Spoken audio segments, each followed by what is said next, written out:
When people ask what happened to the woman I used to be or comment that I have changed, they're right. The girl that walked into 2025, she didn't survive. She's gone.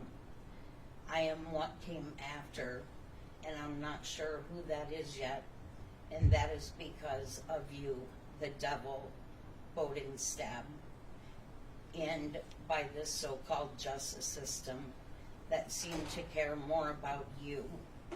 Every court date got pushed back, and even when you had court, you got a bond that didn't match your heinous act you chose to do to me. And let's not forget, when you got indicted, you once again got to walk out the door, all because you arrived 10 minutes before everyone else. That's what mattered that day, not what you did to me. For I was not free, once again, due to your choices. I want the court to know the profound impact of this one tragic event has had on every aspect of my life, from this animal who raped and assaulted me. And the court system, I feel, did so also. The DAs that worked this case asked for a bail high enough so this animal would most likely not go free. The town court gave him a fraction of that bail, so he was free again. Court dates got pushed back, giving him more and more time to be free.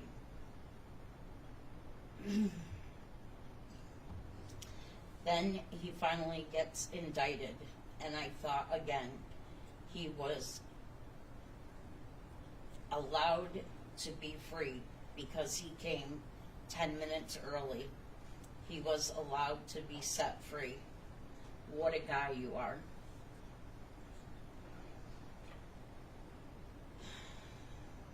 Somewhat of an exact time, this animal was allowed 12,206 hours and 30 minutes. That would be 508 days and 14 hours. It felt like I did not matter from what this disgusting animal did to me.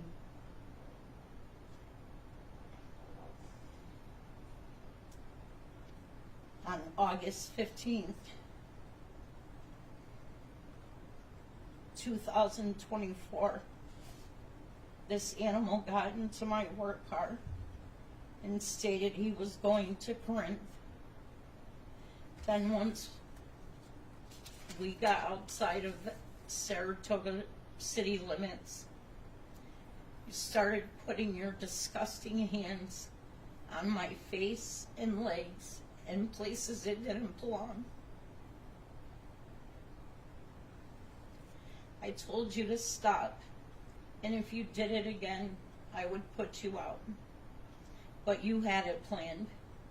You took me down all these back roads, no street lights. You wanted to get me confused of where I was, and you knew it worked. You took me into darkness, but when you told me to stop, I thought the ride was over. My heart was beating out of my chest, but little did I know, my true darkness had just begun. In 2 seconds, you had me in the passenger seat.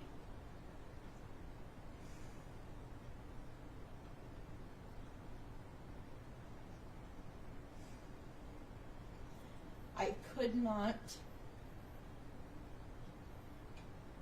believe what was happening, and I was feeling your disgusting hands, tongue, and other body parts touching mine. I wanted to vomit. I knew I had to try to stop you, and I gave you that chance, and I told you not to do this, that you were being recorded on camera.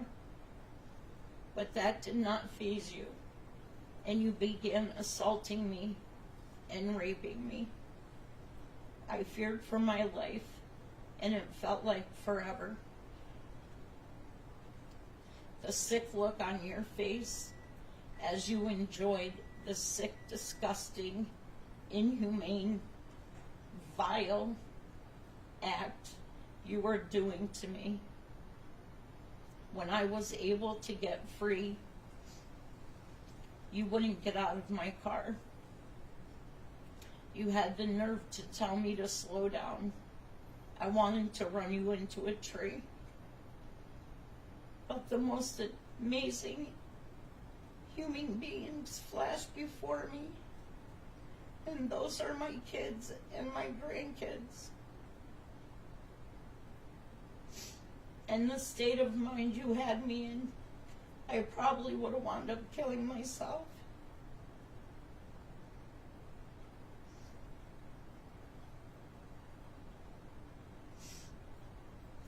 The way my children and grandchildren love me, I could not do that to them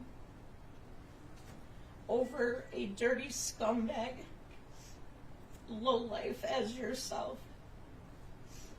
I had no idea where I even was or how to get back to a main road. Not until I could get my phone to call my dispatcher and 911. They got my location and told me to pull in any driveway I seen. It was pitch dark. Then you finally got out. I could not see anything. I thought you were going to smash a rock through the window and kill me. I thought it was over when my coworker, Dave,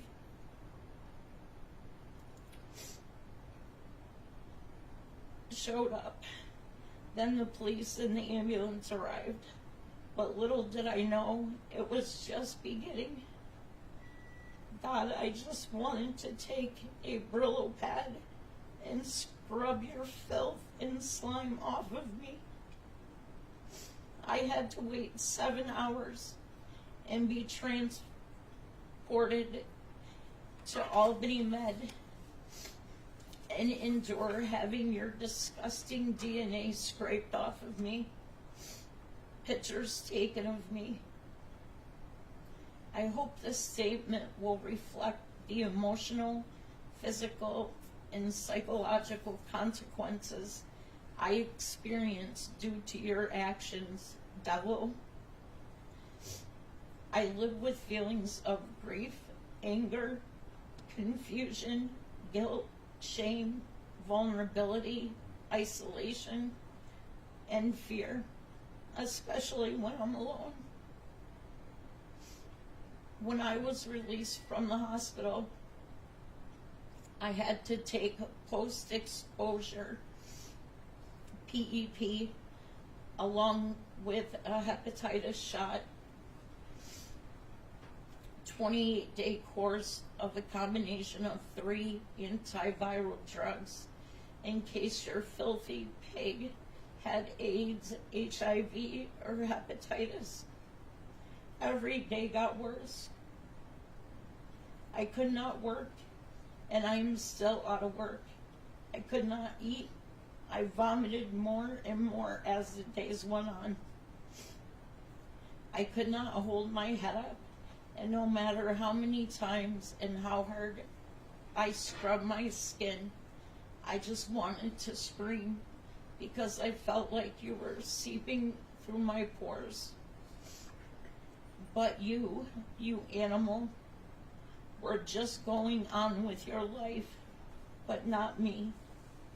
I didn't want to leave my house because you were out there.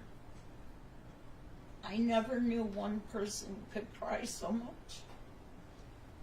I felt like people were looking at me like I did something wrong. The emotional damage is still unfolding.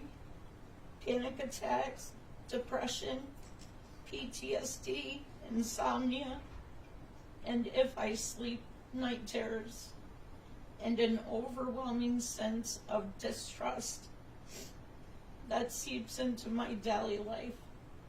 I currently still undergo therapy to deal with the trauma you caused me. Physically, I suffered multiple injuries which still require medical treatment. I need surgery on my left shoulder. I face financial hardship due to the loss of my income and stability that I somehow have to rebuild. I also have to try to love myself, to rebuild my life, and commit to personal growth and healing. I don't know if I ever will forget this disgusting thing only an animal would do. It is finally here. The 12,204 hours and 30 minutes that I have waited to watch them put those silver bracelets on your wrists and ankles to your new home. Of course, you got a concurrent sentence, but I hope every single day of your worthless life and waste of air, you get tortured just like you did to me. I want you to know, if you ever do come up for parole, I will be there to make sure you never get out. I hate you, and you're disgusting. A disgusting animal, and you're going exactly where you belong, to the big boy house. You deserve everything that is coming to you. I hope the day you die, they put an absconding charge on you, because you will always be out there for the rest of my life. But I am fortunate to have those amazing human beings there to love me and protect me. And you don't have to worry about going to heaven, because those gates will be closed. And you don't have to worry about hell, because hell is too good for you. I also would like to add one last thing. Last Monday, I made it here to court with having emergency surgery on Sunday, having my appendix removed. But I was here less than 24 hours after my surgery. And I would ask the court to make his sentence longer. Thank you.